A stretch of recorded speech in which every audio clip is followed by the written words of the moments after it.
Okussa ekimu nga enkuyege kyekisoko olwaleero kyenkuleetedde era nga ngenda kukinnyonnyola ngenda kukitaanya. Nze Musisi Bossa Geoffrey Munnabusiro, mwebale okutuuliza n'okutulaba, mwebale kutugoberera ku Olulasangeye online media, mwebale nnyo mwebayire ddala. Bye tukola bya njawulo, togenda kubisangasanga walala olw'ensonga nti twamanya abantu kye baagala, twamanya abantu kye beetaaga, kye bayayaanira, kye batafuna nnyo, kwe kusoma okwenjawulo nga omukutu gusomesa lulimi lwa Ssaabasajja lwokka.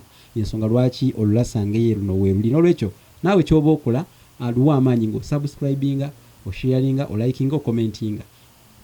Saasaanya era bunyisa omukutu guno abantu bangi bagutegeere.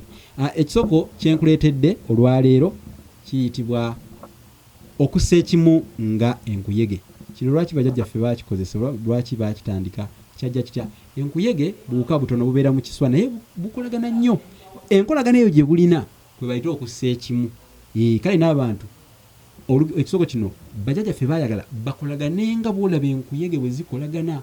Enkuyege buwuka butono bw'obutunuulira oyinza okubunyooma naye buzimba ekiswa ekigulumivu lwa kussa kimu. Kale kyekisoko okussa ekimu ng'enkuyege.